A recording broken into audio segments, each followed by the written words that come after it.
Welcome to the Scoop World Order. Happy Tuesday. I hope you guys are having a great day. Got some winter testing nuggets we're going to go through from helping technician. Just a little spring ball preview. Chip Kelly's impact has been huge.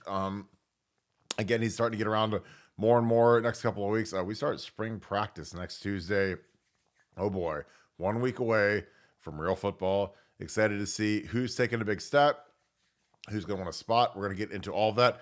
As always, we appreciate you guys. I see we already have some super chats piled up. Thank you. Those are right to pay it forward. Scoop Ultra memberships also going to pay it forward. Our gear drop is coming in about a week and a half or so or less.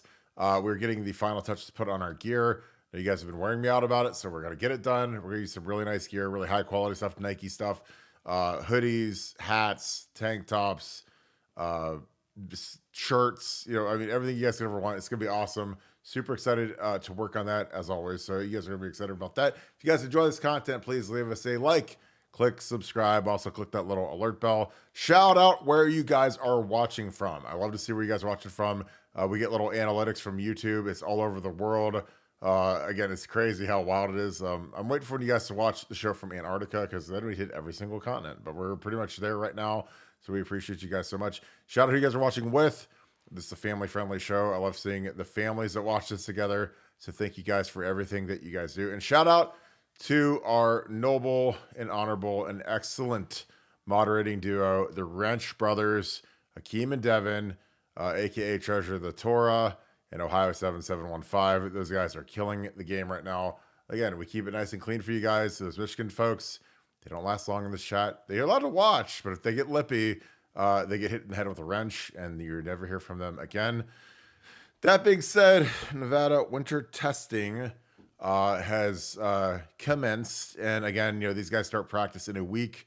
So Mickey Marotti is trying to figure out how much faster have these guys gotten, how much stronger have they gotten, and the numbers aren't always like perfect. Sometimes a guy might lose a rep or two on the 225. They tested in pro agility, short shuttle, and the 10. They do not test in the 40. So again, most people that are astute football fans know that like the 40 is like the super sexy test because people say, oh, this guy ran a 4.3, this guy ran a 4.2, this guy ran a 4.4. But they test in the 10 because again, and this is very smart for those of you that are not astute to football, you do not want a guy to blow a tire, aka pull a hamstring the week before spring ball, because for guys that are competing for spots, that would be an absolute disaster. Nevada, the testing cycle's gone really well. A lot of good numbers being posted. What has helping technician posted thus far? Because again, he got some really good inside information. I think that the guy that might be the freakiest guy on the team, people laugh at me for saying this because they think, oh, Kirk, you're biased out towards offensive lineman. Josh Simmons is killing the game right now in terms of his testing. Now, he's got to translate that to the field. And again, I saw a lot of flashes last year. I was like, geez, this guy's talented. But your thoughts on the first day or 2 days of winter testing? Well, obviously, Jimmy Josh Simmons, he's a stud. But helping technician, though, he pulled out George Fitzpatrick as somebody that he really wanted to talk about and really thought that he had tested well. And George he's an interesting guy. He's the guy that kind of sometimes gets glossed over when we're having these discussions about the right tackle spot, and lots of other guys, lots of other names. Luke Montgomery's name flows out there, and Tigra's name flows out there, and leave Josh Fryer out there, or Zen was the starting right tackle last year. But George is an interesting case, and he tested really well. So he's a guy that I'm looking forward. I think the spring's going to be huge for him. I think he's going to be a player at that right tackle spot, and really interested to see him test so well, because I know he's been putting in the work. I know he's a guy that's really dedicated to the weight room, increasing his size, increasing his speed, increasing his stamina. But George Fitzpatrick, and you as the old right tackle, what do you like about George's game, and what do you think of him as a player? I know we've only seen limited amounts, but I know all the offensive linemen. Well, I think the biggest thing is you got to figure out, again, I've said this 1,000 times, and you guys can go bet your house on this one. Whoever can pass protect the best at right tackle will win the job. So it's between Luke Montgomery, George, Tigra. I think Tigra's a guard. I think George and Luke is the real competition. And if they can't get it done, then you got to look at Josh Fryer back at right tackle. Again, this is going to be a very ferocious competition. Again, when you're a guy who's, a young, and George isn't young, he's a third-year guy. Luke's a second-year guy now. And you got to go see Jack Sawyer and JT every day. Like, you're going to find out real quick if you're up to it or not. Because those guys are as good as there is in the country. Or do you have to put Josh Fryer out there? Because Josh, again, I've said this 1,000 times, and people don't believe this, but go Google first team All Big Ten 2023, and you'll see Josh Fryer on the media poll. And again, the media All Big Ten team is much, much less heralded from an internal perspective than the coaches team. If you make the coaches team, okay, you got like real guys voting for that. The media people are so dumb. They just kind of follow big names and whatever. That's kind of like the running joke. Like when you make certain All-American teams, like if you make the media team, it's just guys that have heard your name a lot because they don't really know. You make the coaches team. Again, like when I was a first team All-American, my senior year, I made the All-American team for ESPN. But the one that actually got me the tree was for the Coaches Association. The Football Coaches Association voted me first team All-Big Ten first team All-American tackle. And that carries a lot more weight than the writers or Walter Camp or any of the other ones. Walter Camp's got a little bit more prestige because they market it better. But the coaches voting is the one that really matters. So, because again, the coaches are the ones that watch the film. They actually know what football looks like, and they actually know who's good. So when you make the coaches team, that's a big deal. But Josh Fryer made the media team. And again, that's still a something. And I believe he was second team on the coaches at tackle. So, again, everybody wants to crucify him and say, oh, he gave up a sack. Oh, he stinks. But I'm like, dude, like you made All Big Ten.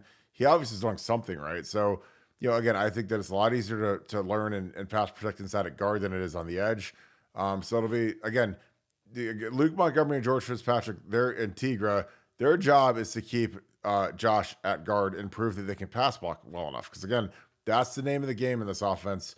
Chip Kelly runs all kinds of crazy stuff, all kinds of fun stuff that people are going to love saying, wow, I'm glad we don't have to defend that. But like I said, the two hottest battles for me of the entire spring ball period are right tackle and will linebacker. Will linebacker is going to come down to CJ Hicks or Sonny Styles and a sprinkle of Gabe Powers. Right tackle is going to come down to Luke Montgomery, George Fitzpatrick, and Tigra. And may the best man win. Because again, there's not that many open spots in spring ball. Again, there's going to be reps that are going to be deciphered out between, at receiver. It's going to be hot to figure out, what's the role for, obviously Abeka is written in ink.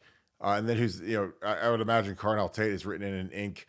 And then who's next? Is it Brandon Ennis? Is it Jeremiah Smith? Is it Jaden Ballard? Who, again, I don't think that the coaches trust Jaden just because he doesn't play very much. But and he's at the end of the rope. I mean, this is the end of the road for Jaden. So it'll be interesting to see how that gets dispersed. Tight end is a lesser heralded position. But Will Kazmarek jumping into the fold with G. Scott will be interesting. Can Galani Thurman turn up a little bit and be better than he was last year and become a force? Because again, Galani for his position is as talented as anybody in the country, but does he really want to be great? Does he really want to be the guy that he can be?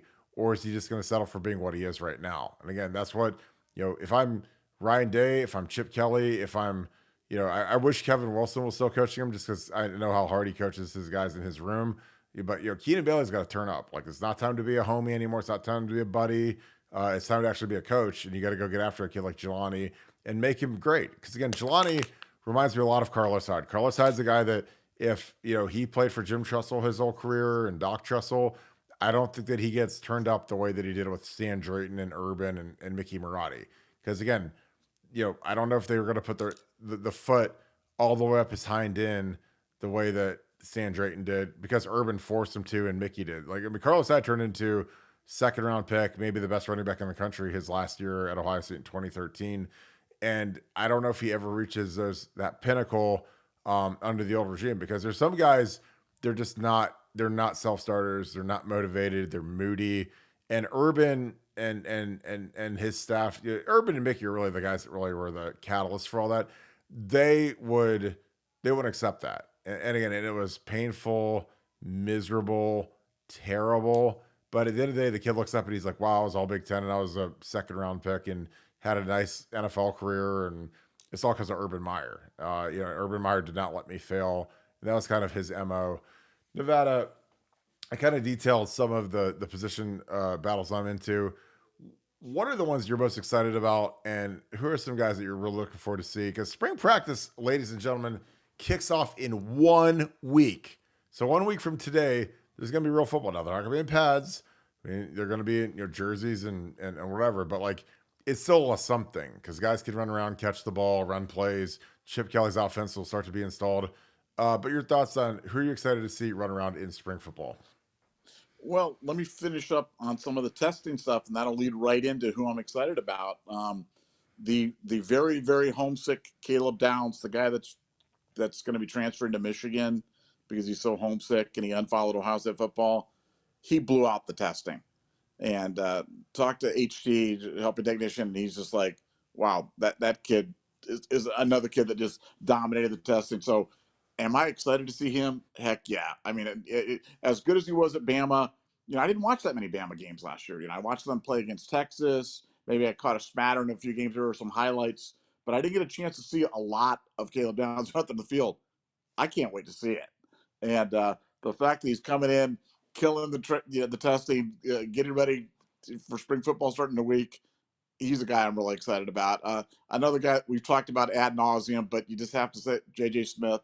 J.J. Smith just, again, blowing it out in the testing. Um, Am I excited to see him? Yes. I've never seen him play in person. I've seen him only play on, through highlights on the computer. Never seen him play in person. I have no idea what his relative speed is to other guys, his relative size. I really don't have an idea. Just from what I've seen, um, I can't wait to see that. I think we're going to be in for a treat in terms of having a guy that's a generational type of talent at wide receiver, and I'm really really excited to see him. And the last guy, the last name that HT mentioned was Quinshon Judkins, is a guy. Look, we already know how dynamic Trey Henderson is, and Judkins, a guy I did catch some Ole Miss games. Lane Kiffin is a guilty pleasure of mine, so I like whenever they're on TV. I like to watch Ole Miss play. But Judkins is another guy tested really really well, looking really really sharp, really really fit, and do I want to see him in a Chip Kelly run offense? Heck yeah, I do. So yeah, got some guys that are excited. Some household names. George Fitzpatrick a little less so, but lots of talent, and it all gets started in 7 days from now. So let's go. Yeah, I'm going to be excited to see the rotations and see what they get into. We've got a ton of super chats. We're going to get right into these right now. Albie OHIO, thank you for being a Scoop Ultra member. We're going to start doing some Scoop Ultra chats, so you guys tune in for those. We got some episodes where we're just going to say, hey, this is an Ultra chat. If you guys have an Ultra badge, you get a free question. It goes all to Pay It Forward. So I appreciate you patronizing our Pay It Forward program. Thank you for the 10. If that team has to vacate wins for the last 3 seasons, do we get those W's? I don't believe so. Again, I don't think that when in 2010, when we vacated that Sugar Bowl season at Ohio State, Terrell Pryor's last season with the Buckeyes, I don't think anybody got the W's. I think it was just kind of, it all gets deleted, and I don't think the teams that we beat got losses. I think it just all gets deleted, but they don't get. It's not a forfeit. I think that they just act like the game didn't happen. So if you're Michigan in 2010 and you've got a loss to Ohio State, I think they delete that loss, but I don't think that they award the W. Nevada, am I on point with that? Yeah, no, you nailed the delineation.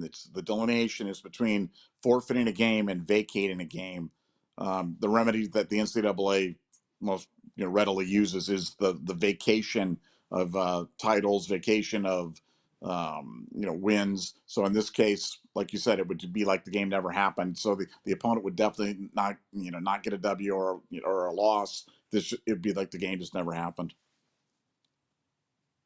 Yeah, and again, I think that's something that's it's something I think people are worried about. But it just again we lost to Michigan if they cheated for 3 years, but we're not going to get it's not like we're going to get to keep the streak or get a win. It'll just be like the game basically never happened. Chalky White 231, thank you for the deuce. How did Fleming ever get the special teams job? God, I don't know. I mean, Parker Fleming was my intern in 2012. Nice guy, not very talented, not very good at what he did. He comes from a substantial amount of money. Donors helped get him his initial job as an intern at Ohio State. Because I was like, how did we find this kid? Because he played at, I think, Marist College in Georgia. Played quarterback, never really played. Might have thrown like 3 passes his whole career. And he showed up, and he's just a guy, like not some guy who was like, oh my god, rising superstar. And mind you, like when I was a grad assistant, the guys I worked with were Marcus Freeman, who's the head coach of Notre Dame. Shane Bowen is the defensive coordinator for the New York Giants. Drew Maringer is the tight ends coach for the Oregon Ducks. So I was around guys that were talented and really good at what they did. And Parker wasn't one of them. So again, Urban, kind of grew with him a little bit and made him he was a GA, I think, a year or two after I left. And then he, when Everett Withers took the job at James Madison, he took him with him because he was friends with Drew Maringer. Drew Maringer is the tight ends coach at Oregon. He was Tom Herman's understudy at Rice and then Iowa State and then at Ohio State.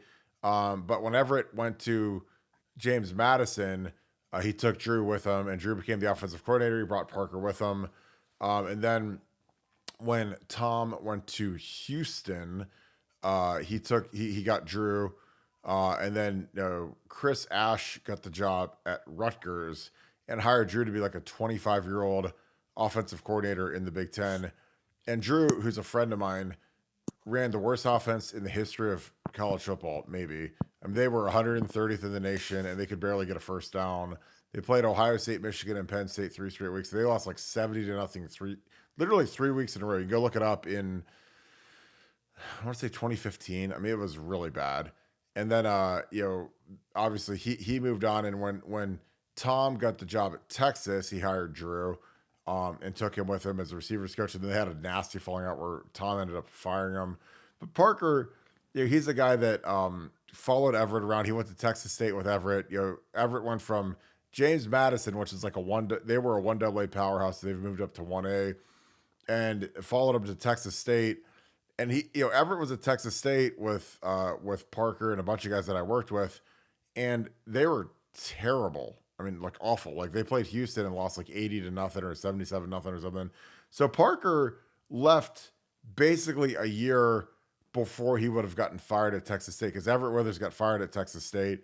So when a coach gets fired, everybody gets fired. So Parker left a full-time coaching job in 1A to become a quality control coach at Ohio State. And then after a year, he became the special teams coordinator. So again, our special teams have been an absolute abortion for the last 3 years under Parker Fleming's reign.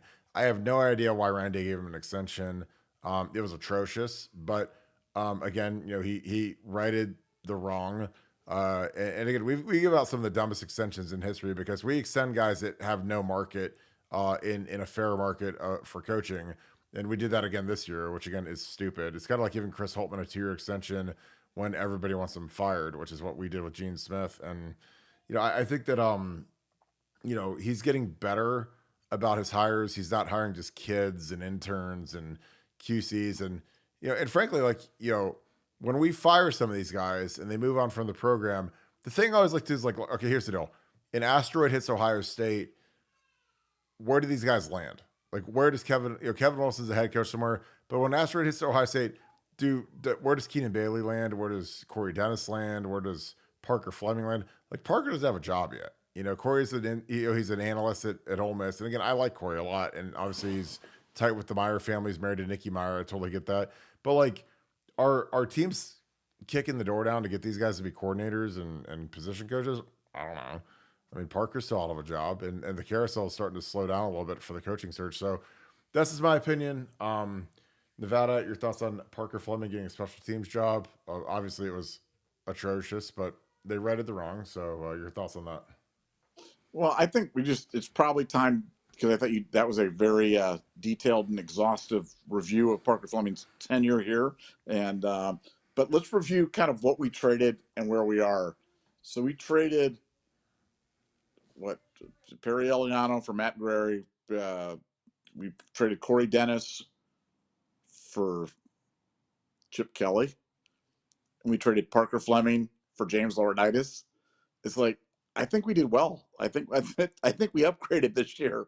So you know, sometimes you got to take a step back and look and take an inventory of the good. Yeah, those were some atrocious. I don't know if they were atrocious hires, but look, they were questionable, and we called them out at the time as being questionable hires. As you said, the fact that there's no market for these guys virtually after they leave here kind of validates what we're saying.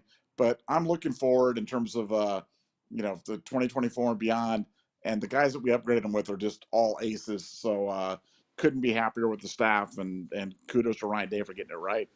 Totally agree. And again, like I'm onward and upward, but again, like you just have to realize, like when you get whacked and nobody wants to hire you, that's probably a reason that you shouldn't be at Ohio State in the first place. So, D Jack 8, thank you for the 20 glorious day.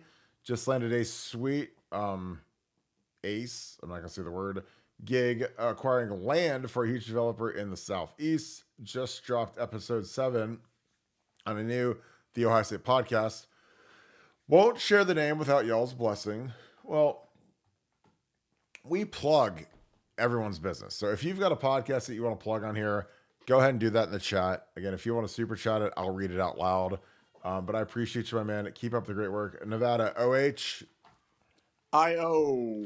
Yeah, like, I mean, Ohio State podcast is probably the most saturated market in the entire world outside of maybe like, some big European soccer club. There's 800 Ohio State podcasts that exist. And, I've gone on some of them. I always like to support people that like to watch our show and show us love. And, like I've gone on Zach Smith's show. I've gone on a bunch of the other podcasts. And again, I don't mind promoting your podcast. If you're trying to start a podcast, like there's nothing I'd rather do than just like, give you a little shout out, especially when you're a loyal member. And you've given us a lot of super chats. So again, I'm all about, the more the merrier, everyone can prosper. And I'm very happy for you getting a job that you're really excited about. So that's awesome. So thank you for being on here. But yeah, if you want to, again, I usually look at super chats because we get so many of them.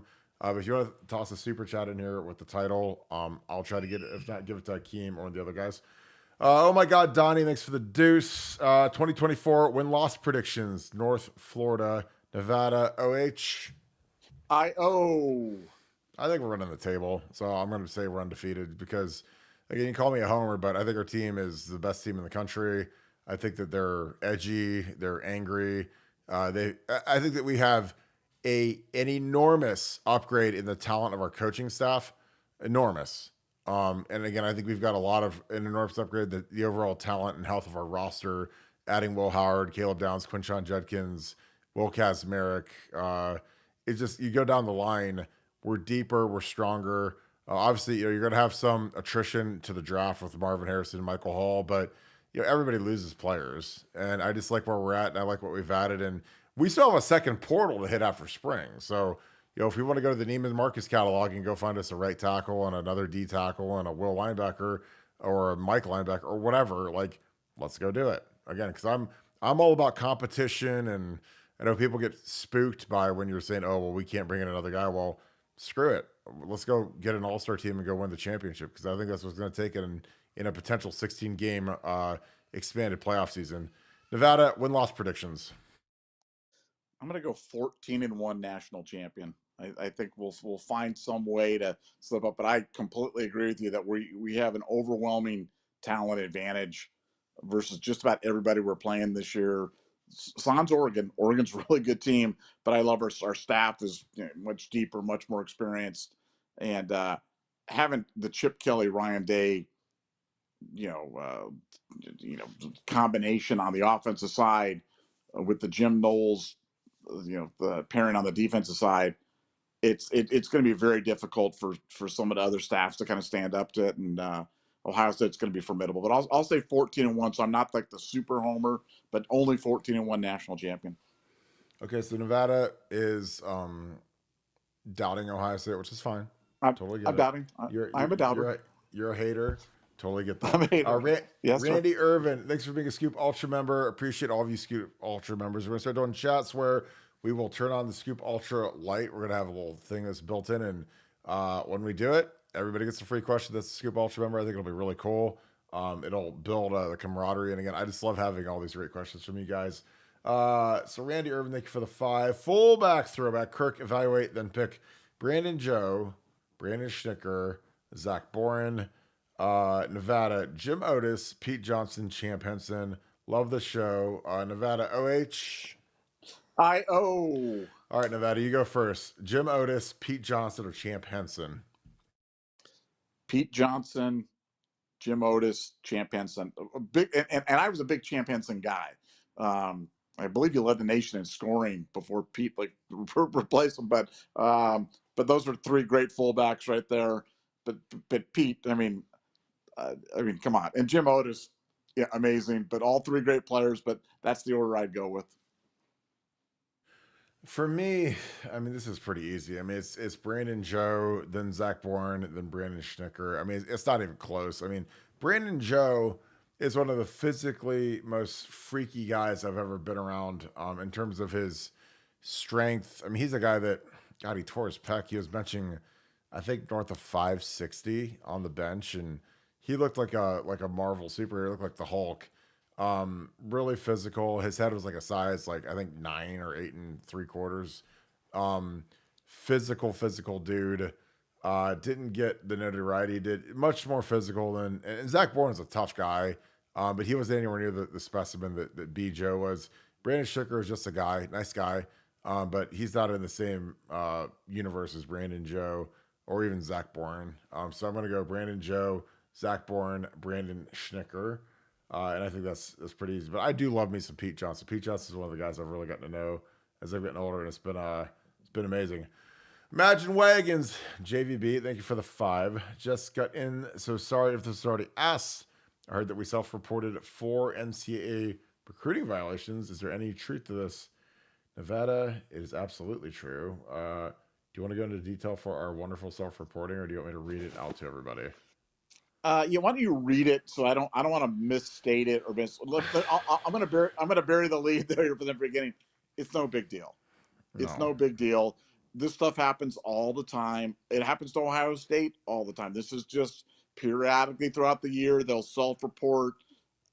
They bumped into this person and said hello. They reached out before the deadline. They returned a call when they shouldn't have. They posted an edit.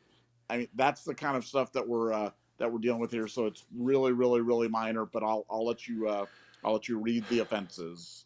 Well, like we use for instance, like last year, we had to self-report that we used a blocking sled during winter conditioning drills, which is like stupid. It's like a nothing burger. Like who cares? Nobody cares. But that was something that we had to self-report. We had a coach on the Buckeye staff call a player before he officially entered the transfer portal. He probably told everybody he was in the portal, but until you're like officially in the NCAA online database, you're not officially in the portal. So like I could call, you Imagine Wagons JVB and say, hey, my name's Kirk Barton. I was first team All Big Ten tackle. I'd love to come play for you. Do you have any interest? And you could say, oh yeah, Kirk, would love to have you. Why don't you come visit during spring ball, blah, blah, blah. And like if we're talking on Twitter and Instagram and stuff, that's all great. But if you're not in the portal, it's a violation. So again, that's a semantic thing. It's not some crazy, nefarious, like stupid thing. But, when that happens, like there's and of course they didn't ID the assistant coach, which again, I don't care. But the coach met with Gene Smith and the coaches were all given letters of education on tampering and transfer portal rules, which again, it's just like, I've been in those rooms when we've done that. They've done this dumb stuff and it just kind of is what it is. Let me just give you a little tiny bit more color on that one. Basically what it was is the kid announced on social media that he was in the portal. And so Ohio State reached out, but the kid hadn't officially filed, the paperwork hadn't gone through yet. So that was what happened on that one right there. Just FYI. Exactly. So it's just stupid. I mean, it's like I said, semantics. The kid was gone, left the school, was looking for a new home, contacted the school. We talked back, and that's a violation. So it is what it is. But it's just kind of like I said, it's just a paperwork thing more than some sort of dark, evil, nefarious thing. During the Buckeye Summer Fest event in July, Brian Hartline gave Chris Henry Jr. A photo edit from the program staff. He gave Pac-Man Jones a photo edit from the dumb. They do these dumb photo shoots where the kids got to wear WWE championship belts, and they wear the jersey and the pants, and they point at the camera, and they got the shades on, and whatever. So they do that stuff. And Brian Hartline gave Pac-Man, so he probably texted Pac-Man a photo of him in in Ohio State jersey, whatever. Like it's something stupid like that. But that's a violation because why? Not because he sent it, because Chris Henry was not a junior in high school at the time, so he hadn't started his junior year of high school. So that was a violation that Brian Hartline had to report. And he wasn't allowed to send Chris Henry anything for 2 weeks. So that was the big nasty smackdown that the NCAA laid down and said, well, since you did this, even though the kid's committed to you, you can't send him anything for 2 weeks. Then there's two unnamed boosters posted a photo with a recruit whose name was redacted in the report on the sideline before an Ohio State game in September. The photo was deleted after the game kicked off. Boosters are not, quote, authorized by the NCAA to speak to recruits on visits, thus resulting in a violation. The boosters involved and the staff member responsible for distributing sideline passes were educated on the rule, and one was not allowed to receive a sideline pass for the next 2 games. 2 games. so that's and they weren't allowed to have 2 in-person recruiting days after the self-reported violation. So again, this stuff is so impossibly stupid that it kind of is what it is, but here we are. And then finally, an Ohio State staff member commented on a social media post, which people do every day, believed to be Caleb Downs after announcing his commitment to Ohio State. The staff member commented, "Great news," which violates an NCAA rule prohibiting a staff member from publicly commenting about a recruit until he signs. So the post was deleted, and Ohio State was provided a staff social media education session.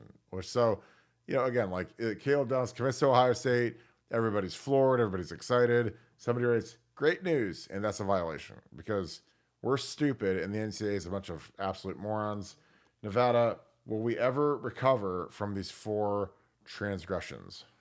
Well, was there anything in there about Ohio State dressing up a staff member like an opposing coach and having him recording signals on the secret spy glasses or anything like that?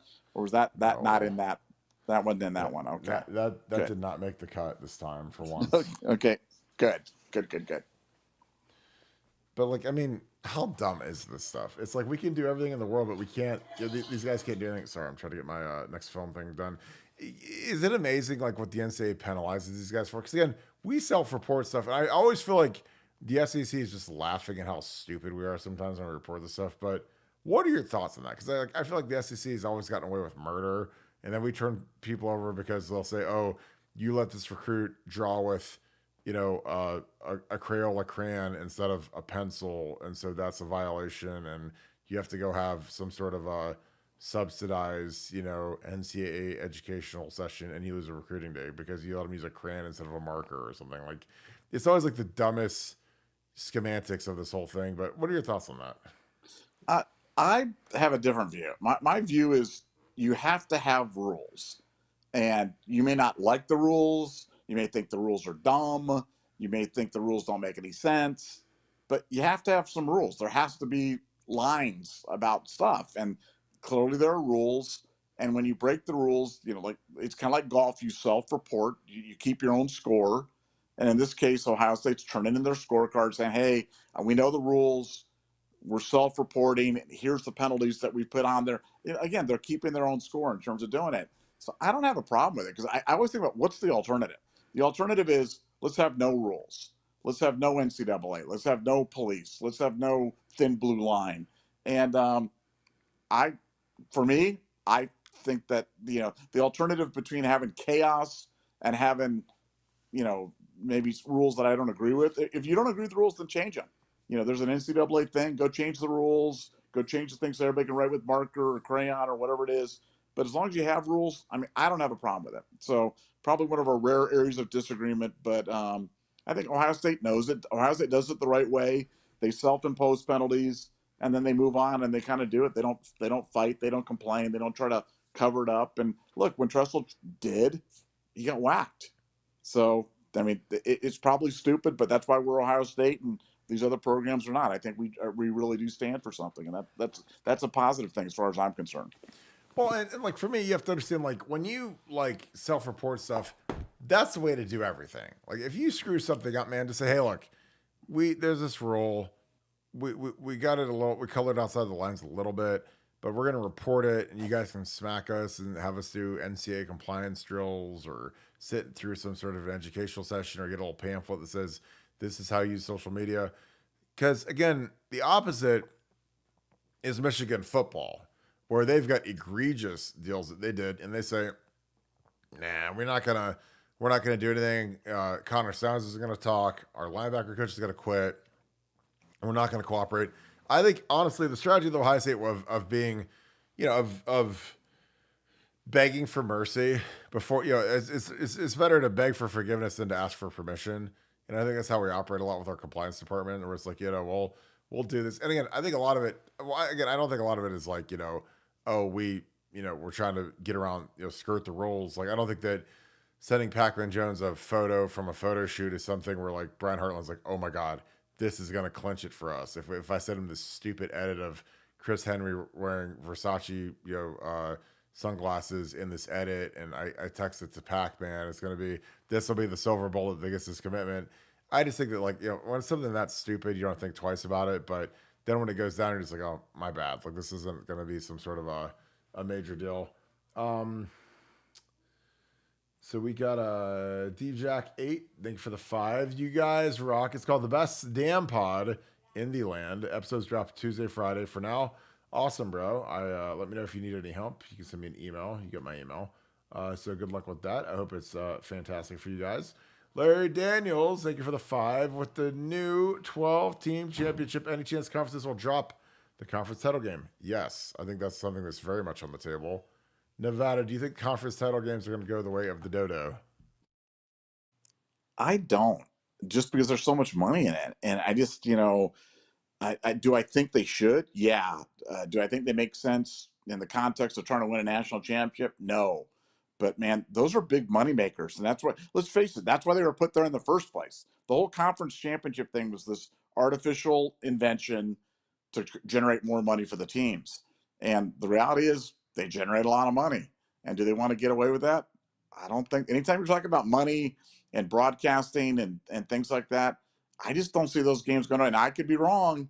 And next week they could announce, yeah, no, we're doing away with it. It's a silly construct. So I totally agree with you that it doesn't make sense. But man, I just don't see them walking away from that money, even if it doesn't make sense in that, especially with the 12-team playoff now. Because with the 12-team playoff, the first and second place team in the Big Ten are going to make the playoff anyway. It's just a matter of seeding. So it's not going to be disqualificative from you participating in 99% of the cases. So I just don't think they'll do away with it, even though I think they should. I mean, the hardest part for me is like, at what point do they become irrelevant? I mean, do they become irrelevant at some point when people are just like, well, if we play our backups, we get to rest our guys, and if someone's like locked into a certain seed, or like if say you're undefeated, you're the number 1 seed, and you're just like, well, let's just keep it close. We'll still be a top 4 seed based on the projections, even if we lose. Like, do you rest guys? Like, is that where it becomes diluted? Again, I don't know. I think that for me, I'm always a big let's play every game as hard as we can, as long as we can, and do the best that we can. But I just think that in the era of load management and 16 games and whatever, like I think that it could become a thing. Because again, like I never played in one, and like somehow we survived up until 2011. I think 11 was the first year of the conference championship game, and like we still survived somehow without it. But it's gonna be fascinating, especially. Do you think Nevada, as they expand the playoffs, could you see that injecting potentially getting rid of the conference championship games? Again, same issue. I mean, basically, the conference championship games, as far as I'm concerned, have kind of served as almost like the first round of the playoffs. Um, but I think your point's spot on. The game makes no sense. The game makes no sense in the context of a 12-team playoff or a 16 playoff or a 14-game playoff. But you've got conferences now that are 14 teams, 16 teams, 18 teams, or whatever they're going to be. And how else are you going to declare a champion? You know what I'm saying? Like, because everybody does. It's not like the old days of the Big Ten where everybody played each other one time and you have a tiebreaker and you win. Like, how else are you going to declare the Big Ten champion? Like, record versus common opponents. And I mean, think about it. Without a conference championship game, I'm not really sure how you or whatever. I mean, you could come up with a formula, but I just think it would be kind of ass backwards. And I think a game from that standpoint makes sense. And they're clearly valuing the conference championships. I mean, those guys are the highest four conference champions are given a bye in the first round. So those are very, very coveted spots. And I'm not sure how else you would break ties without having a game. I think the game's the fairest way of doing it. Yeah, I totally agree. Here's a good one. Papa Sean, favorite episode of The Sopranos? Mine is the lithium one. For me, it's Pine Barrens. I think hands down, where Maltasanti and Paulie Walnuts get lost in the Pine Barrens, literally in Jersey, trying to bury a guy, and they get lost. They're in the van. It's a classic episode. Tony's great in it. There's a lot of good dialogue in that. Nevada, do you have a favorite Sopranos episode? When they whacked Big Pussy, that was probably my favorite one right there, just because he was a like a pit boss or like a host in Las Vegas, and so like a guy that was even like a classically trained actor, but like one of the old Vegas guys. And when he got whacked, everybody in Vegas was all upset. So yep, that's probably my favorite. That's a great reason to have a favorite Sopranos episode. Tony Turley, Scoop Hall of Fame member, Scoop Ultra member. Appreciate you, my man. NCAA National Office has a senior VP of basketball, chief medical officer, a senior VP of inclusion, a VP of women's basketball, but not any officer for football. Kind of weird, right? Nevada, your thoughts on that? Yeah, I mean, it's a little weird. I'd have to see what else. I mean, it sure seems like they have a lot of people covering football, so I'd have to see what they do that kind of fills that role. But yeah, just on that reading of things, that does seem a little weird. But it sure seems like they don't lack for people that are covering football. So I'd have to see how they cover that, because in my experience with the NCAA, they're not lacking for manpower. And if you've ever been to their offices, you see that it's like going to the United Nations. So, I mean, like, they've got a lot of folks doing a lot of different things, and so I'd be shocked if they were short staffed when it came to football administration. That's for sure.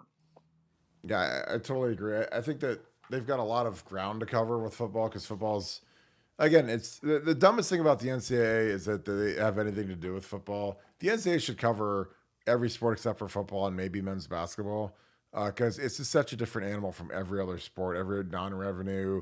Like, you can't compare football to swimming and lacrosse and softball and every other sport that we have on earth that doesn't make any money. Literally, they're all loss leaders in the athletic department.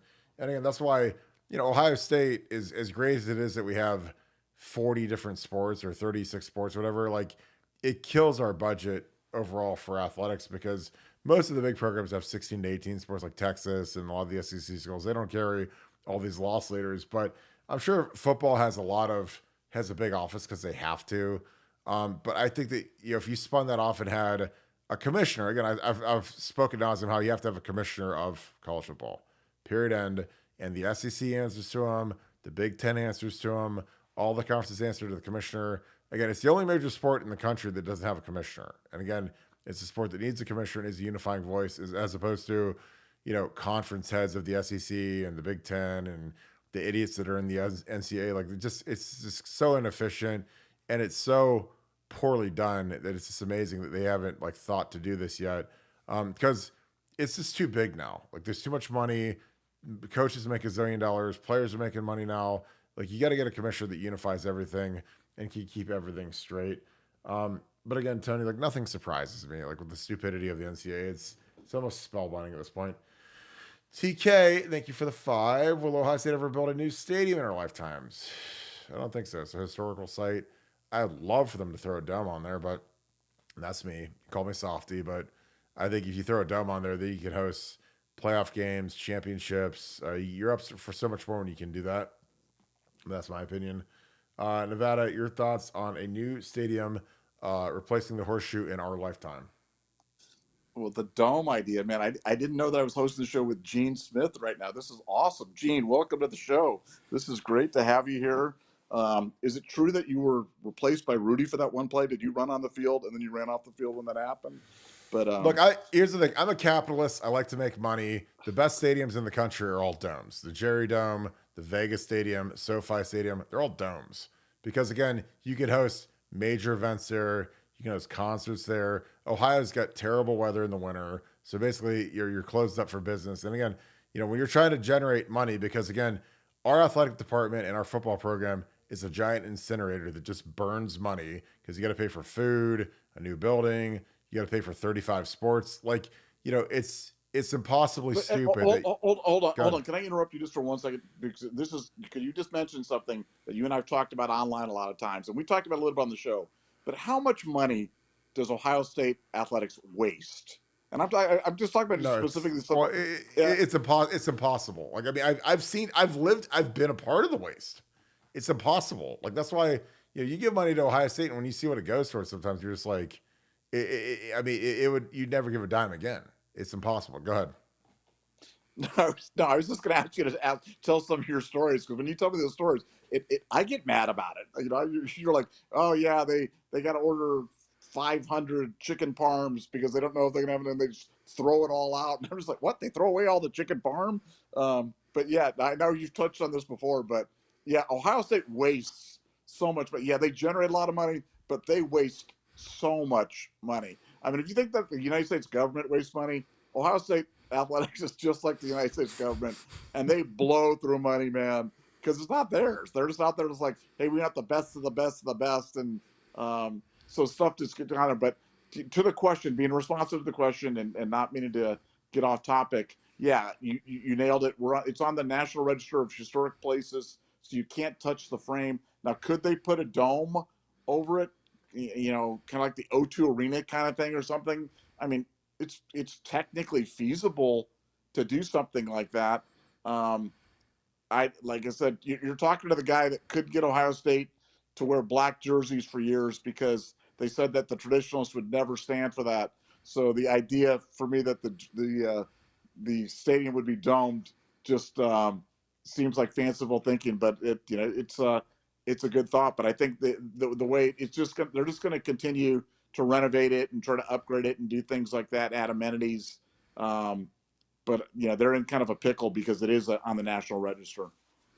Well, and like Jimmy Haslam has openly spoken about, adding a dome to the Browns Stadium or building a dome stadium. Again, I think that doing it in the modern world where we just like money. I mean, Ohio State football they just spend money because it's not theirs. They just go say, hey, go give us this money, go raise this money. But there's no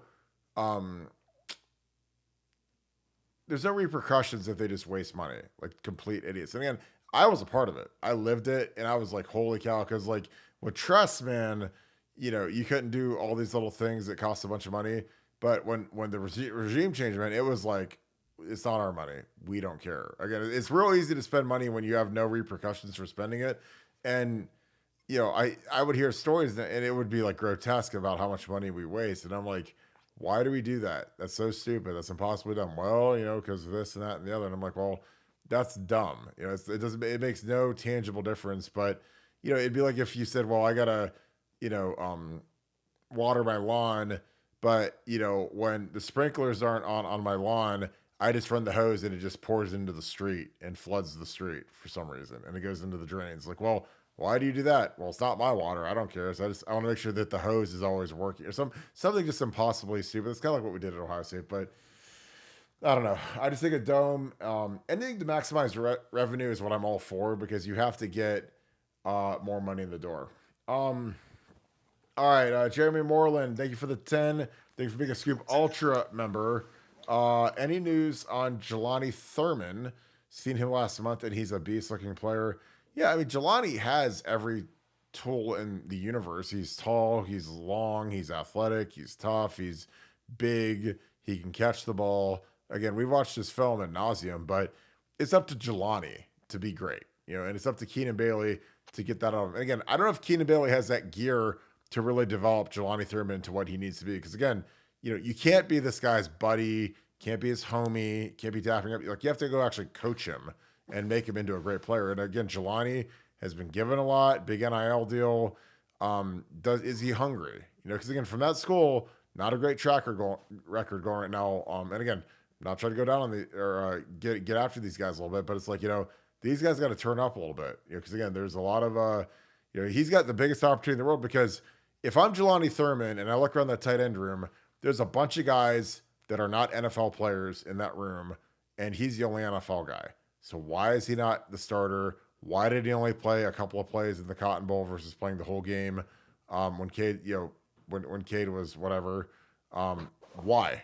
Jelani should have had a huge role in that game.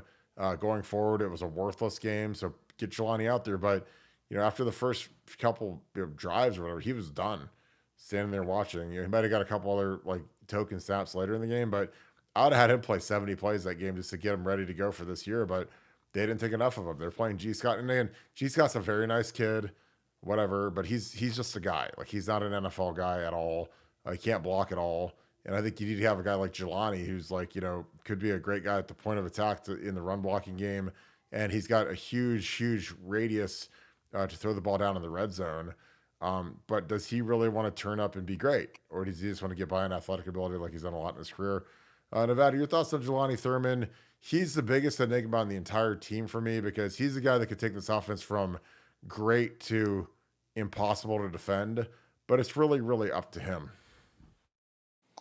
Well, it's a familiar story, and it's it's kind of the Peter Parker, with great power comes great responsibility.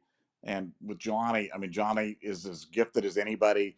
Maybe he's up there with the gifts of the Ricky Dudleys and the John Frank. I mean, he's just insanely talented tight end, but doesn't apply it as consistently, as frequently, as much as you'd want, as much as you'd like to see out of a guy that's got such unbelievable gifts. So, here's hoping that kind of turns, he has that All-American kind of season that we want him to have. And I think he can. And I think Ohio State's hopeful of that as well. But like you said, it's going to be up to the coaching staff to bring it out of him.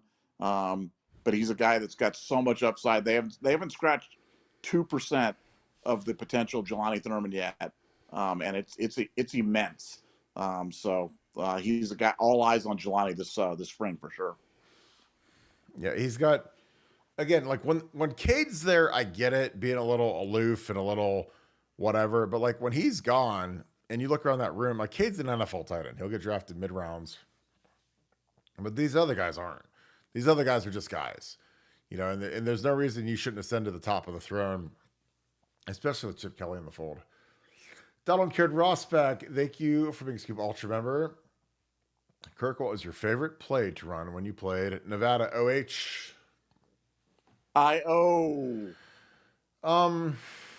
It's interesting because I loved running the end around with Ted, because I got that big shot on that linebacker.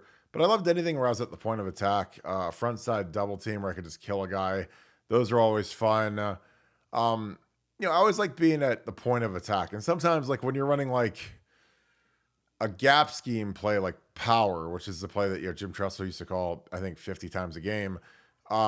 You're at the front side of the play with a lot of zone stuff. A lot of the point of attack stuff is the back side of the play, because a lot of the stuff cuts back to the double team.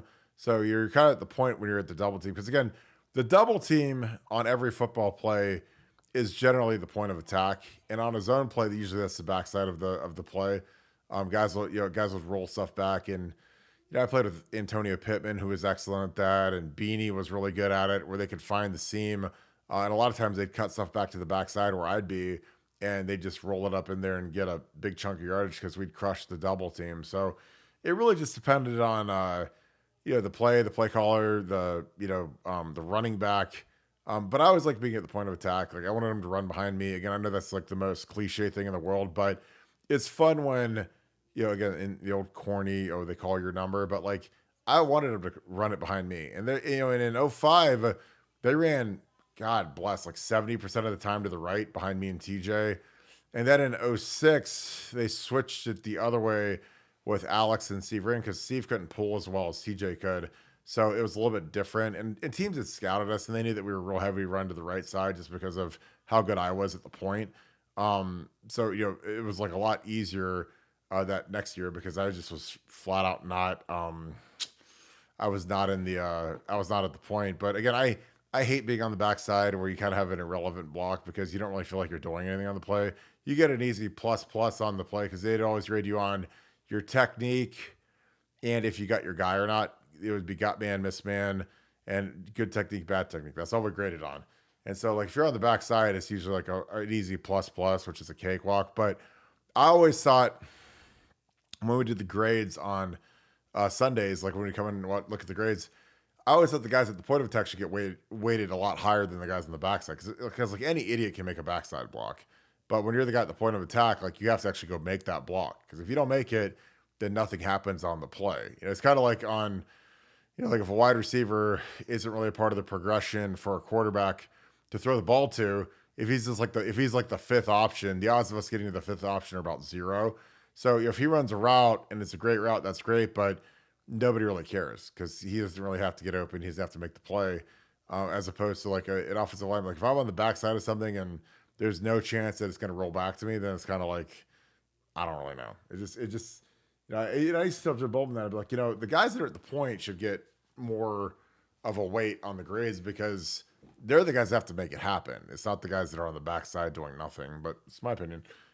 Zach Donda, thank you for the 20. Kirk, I hope the Barton boys are recovering quickly. They're screaming in the background because they have waterproof casts. They're trying to get a bath. And I just said, Kim, please shut the door so that our audience does not hear my kids screaming. Do you guys think there will be a new football building coming soon? Well, thank God we have a new athletic director because, Gene's been here since 2005 and we haven't gotten one yet. But we've got a new crew building, a new wrestling building, a new baseball building, a new basketball building. Basically, every sport in the entire campus has gotten a new building except for football. So hopefully, before I die, we'll see a new Woody Hayes built. Also, which player do you in Nevada think have been the most underutilized to ever play at OSU? That's a great question. Nevada, do you think we will see a new football building coming soon? Yeah, I really do. Ted Carter and Bjork have basically been pitching that to donors. It's been kind of, one of the top agenda items for Ross when he gets in. So I would be shocked if we're not starting to see renderings and plans and ideas about that. That's going to be part of his big facilities push, is improving the football building. And as you said, it's long overdue. Should have been done years ago, but at least it's getting done now. Nevada, who's your most underutilized player ever to play at Ohio State? The most underutilized player. Oh man. Underutilized like we used them a little bit, but we didn't use them enough type of thing. Huh. That's so hard. Wow. I'm going to go with Terrell Pryor.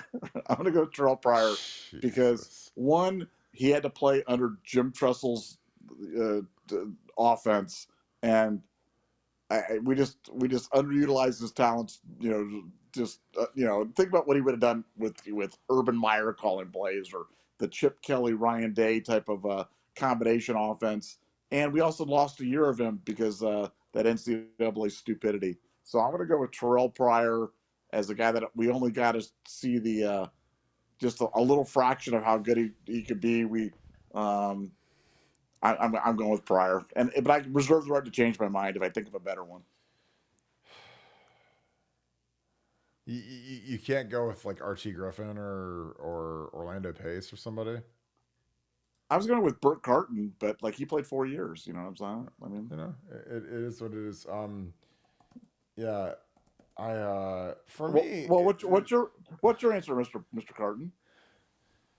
Oh, it's not even close. Like the only guy that comes to mind when people ask me this question, and I'm just gonna look his stats up real quick because the funny thing is I'll say this name, a lot of people won't know who he is, a lot of people won't remember the name, but we had a kid named Nate Ebner, and Nate Ebner was a guy who literally, like my senior year or his senior year at Ohio State, he was on scout team for me as a senior walk-on. I think we put him on scholarship finally his last year. And rugby player, came out tough as nails. He was from Hilliard. This is a guy, he played 10 years in the National Football League. Started at safety for the New England Patriots, was second team All Pro in the National Football League as a special teamer, and was a 3-time Super Bowl champion for the Patriots. And he couldn't get on the field on defense for the 2011 Ohio State team. That's the worst team in Ohio State history. A 7-loss team could not find a spot for this guy on the field. And he was the greatest kid in the world. His dad died in a tragic accident real young. A kid that, like, I was coaching him when he was a senior, and he was a dominating special teams player. Probably the best. He honestly is probably the best special teams player in the history of Ohio State football. And again, so you guys want to like sound smart at your next get together, your next water cooler meeting, or when you're hanging out with your coworkers, ask them who's the best player in the history of Ohio State on special teams. Because most people say, "Oh, I have no idea because I don't care because I'm getting up to go to the bathroom." Nate Ebner was a dominant to the point where Mike Vrabel had been around him for 1 year in 2011, 1 year, and called Bill Belichick and said, Bill, you have to take this guy. He's unbelievable. He's selfless. He's a scud missile. He's the most productive special teams player I've ever seen in my life. So Bill Belichick takes Nate Ebner, a guy who wasn't invited to the combine, a guy with 0 career starts at Ohio State, in the 6th round of the draft. And I remember when that happened, I was floored because, like, I loved Ebbs. I still have a great relationship with Ebbs. He wrote a book. If you guys want a great book, get on Amazon, type in Nate Ebner. He's got a book. It's really good. Tough as can be. Olympic level rugby player. It was funny, like, Bill Belichick was so great that he dismissed Nate Ebner from training camp the 1 year of the Olympics so that he could play for, like, Team USA on the Olympic team for rugby. And, like, during practice, he let everybody out of practice early so they could all watch Nate on the big screen at the training, whatever they're having training camp at. So, like, Nate Ebner is the only answer for me. Because, again, I was around the kid. And, again, I'm very biased, exceptionally biased, because I coached this kid. And I was like, I love this kid. I think he's a really good player. Now, if you go back to me in 2011, put a gun to my head and say, Kirk, do you think that Nate Ebner is going to play 10 years in the NFL? No, of course not. Nobody could have projected that. But I knew he was a good player. I knew that he probably should have played more. But again, I was never a defensive coach. I ran the defensive scout team when we went against the offense. And Ebbs was one of the most selfless, smartest, kindest, great teammate. A guy that, like, if I had to build a roster of all-time Ohio State guys, I'd put Ebbs on there. He'd be my special teams captain. And again, 10 years in the NFL, 3-time Super Bowl champion, and was second team All-Pro. And Bill Belichick, obviously, he knows special teams better than anybody in the history of football because he coached Matthew Slater, who he called the best special teamer of all time. But Ebbs is probably in his top 15 to 20 of all-time special teamers because he kept on the roster for 10 years as a special teamer, core guy. And he also started at safety for the Patriots. So there's my answer, Nevada. Again, Zach, outstanding question. Appreciate you, my man. Schaefer Healthcare. Thanks for the 20, my friend. Or Schaefer Healthcare. I'm glad we have Chip as OC, but I hope he doesn't run plays at the type of pace he did at Oregon or with the Eagles. I think that was a huge part of the downfall as a head coach and the reason he struggled to beat physical teams.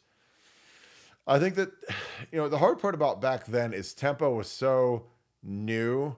The thing about Chip Kelly that when I study this guy is he knows the rules better than anybody and he knows how to exploit them. So back then, speed, ultra fast was the name of the game. Wear out the defense. Don't let them substitute. Basically beat them into a pulp with speed and just basically make them exhausted to the point where they couldn't play defense anymore.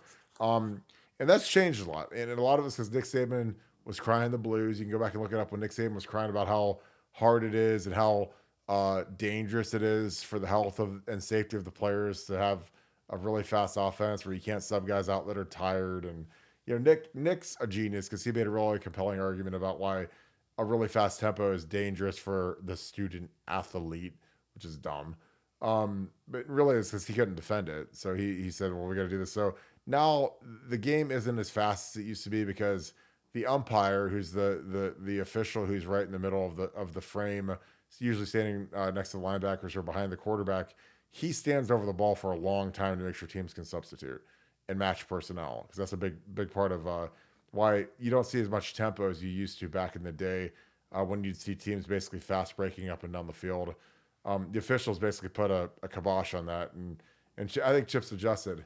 Nevada again. Schaefer Healthcare. I apologize for mismanaging that name.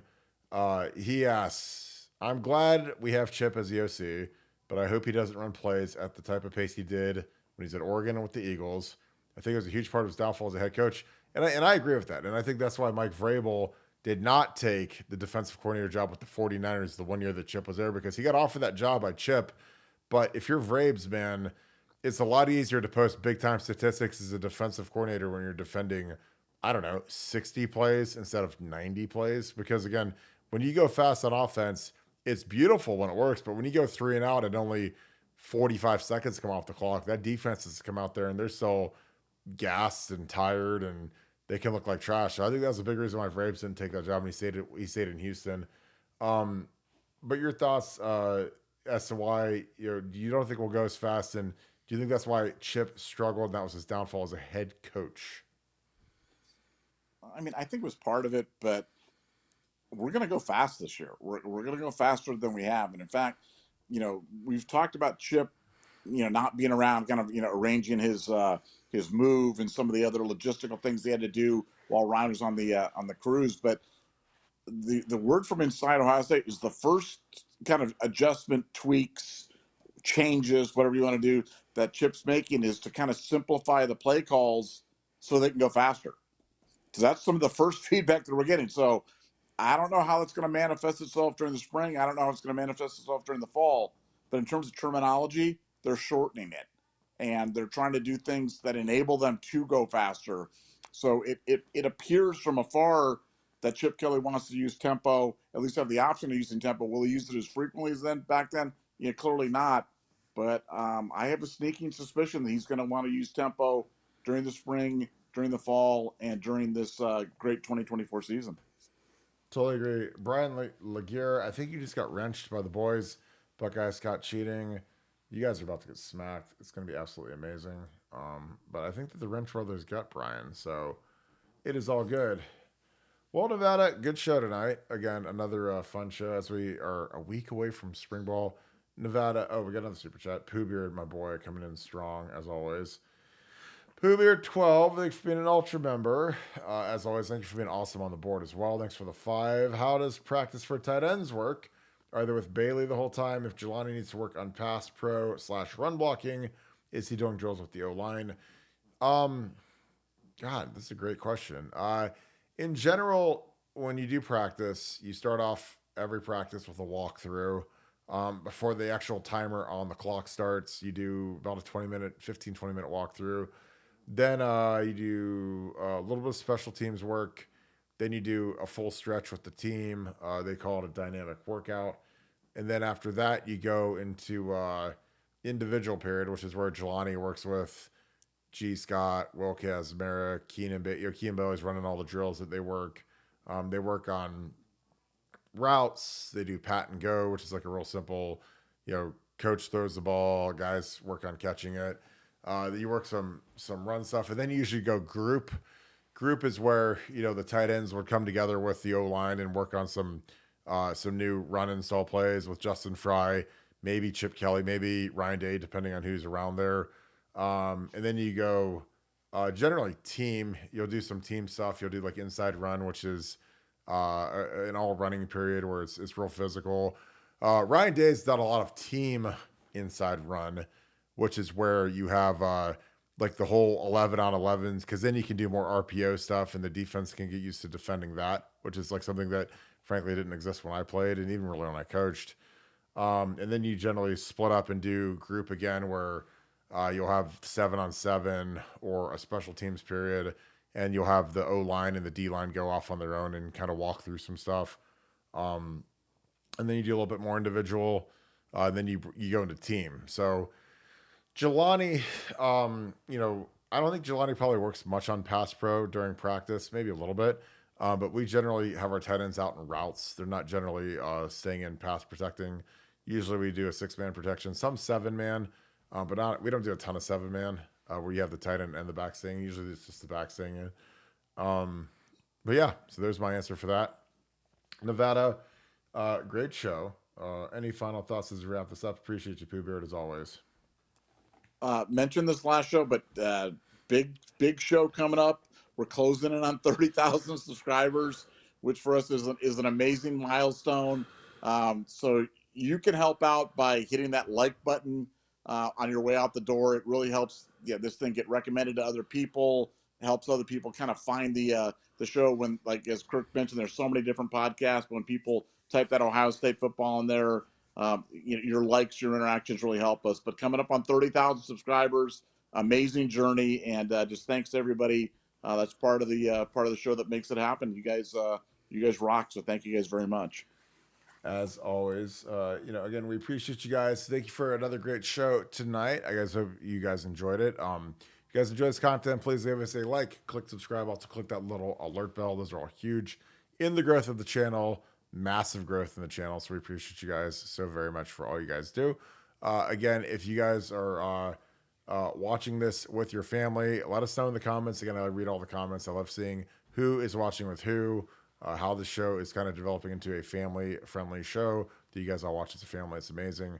Shout out where you guys are watching from. Shout out my Southern Ohio boys. As always, all my Ohio people, my Florida people, Texas, Georgia, California, people all over the country are enjoying this. So thank you guys so much for all you guys do. If you guys have not joined BuckeyeScoop.com, it's time to go. I mean, spring ball's coming in a week. Take the plunge. We just set a new record for membership today. Got a couple of new members today. So we are over our previous high watermark threshold. So thank you guys for all of your patronage. BuckeyeScoop.com is rocking 24 hours a day. So if you guys like this podcast, imagine if you get to basically live this podcast every single minute of every day, because that's what the message board is. So join BuckeyeScoop.com. I think you guys will love it. We have a ton of coverage coming with spring ball. Again, thank you guys for all you guys do.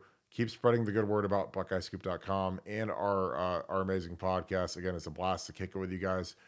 Thank you to Akeem and Devin, a.k.a. Treasure the Torah and Ohio 715 for the great moderation and keeping this chat nice and clean. And thank you to all of our Scoop Ultra members, as always. So with that being said, thank you so much, Buckeye Nation, and thank you, Scoop family. We're going to see you guys again tomorrow, 7 o'clock. Be ready to rock. Go Bucks.